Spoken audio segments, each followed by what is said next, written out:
When you're playing a game, you're not thinking about anything else other than the game that you're playing. You're completely immersed into it. Imagine you had that skill for everything you've done in your life.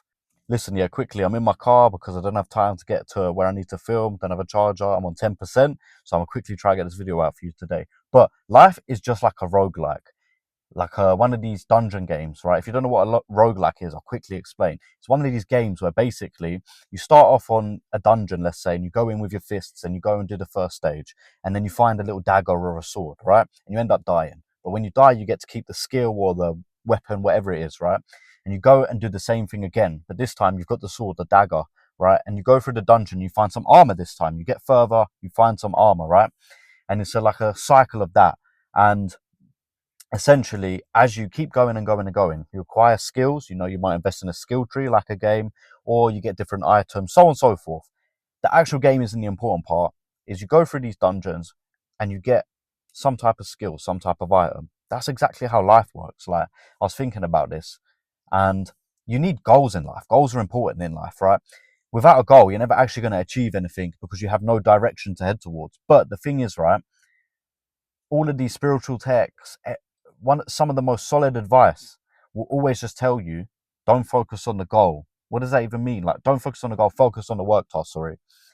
What does that even mean? It's like paradoxical, right? If you focus on the work task, you'll end up doing the things that get you to the goal, right? If you wanted to, this literally applies for anything. If you wanted to be UFC champion or climb a mountain or, you know, anything, any big achievement, you know, like me passing my driving test first time. It wasn't like I just woke up, decided today, this is exactly the thing I'm going to do. You have to obviously work towards the goal and I had to break it down. So with me and my driving test, right, I had a specific system of when I'm driving every single week at the same time. I had a pre-driving ritual, paid attention, analyzed, went over, broke down, and I didn't even think about my test whatsoever. I literally just focused on each individual lesson of how I can fix the mistake I made from last lesson. That was my system. And I passed first time easily. There's so many times where it's easy to just focus on the goal because you want it so badly, but just wanting the goal isn't enough, right? You have to actually take that actionable step.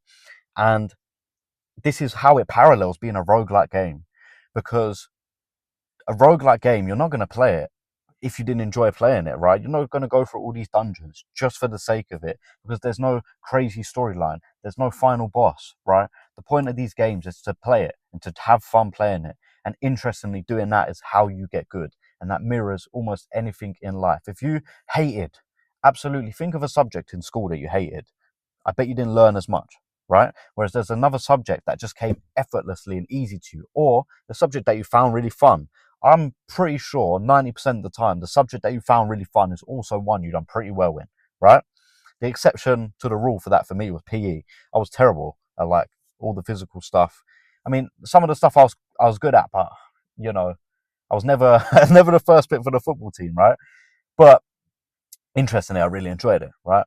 Point of what I'm trying to say is maths. Maths I really enjoyed and I ended up being really good at it.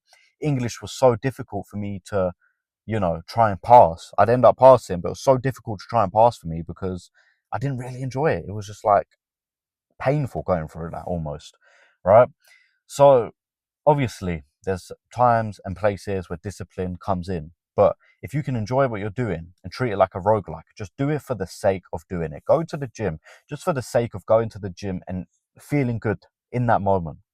And somehow, some way, you'll end up getting your dream physique faster because you're doing it just for the pure pleasure of it. You don't have to think. There is no friction in your mind. It's simply doing something for fun. When you're playing a game, you're not thinking about anything else other than the game that you're playing. You're completely immersed into it. Imagine you had that skill for everything you've done in your life, or at least all of the skills you wanted to develop. You know, if you really enjoy working, do the work for the work's sake. Fuck the outcome. And it's strange, you know, so many times we dangle a carrot on a stick in a way that's like, I will do this work so I can get this thing. And then you only allow yourself to feel good after you've got the thing. Imagine you felt good the entire time and when you got the carrot on the stick. I'd rather live that type of life. The person who's doing it the entire time and enjoying it whilst he's doing it, he's going to get so much more yield. If it was like, how much gold can you get from this mine in an hour? He's going to get so much more yield because he's having fucking fun. doing it. It's something that sounds so simple, but it's a little bit of wisdom, I guess. So yeah, if you gain some value from this video, make sure you hit a like button, subscribe, all the YouTube stuff, help me out, trying to grow my channel. So if you gain some value from this video, don't forget to do that. Till the next one, peace.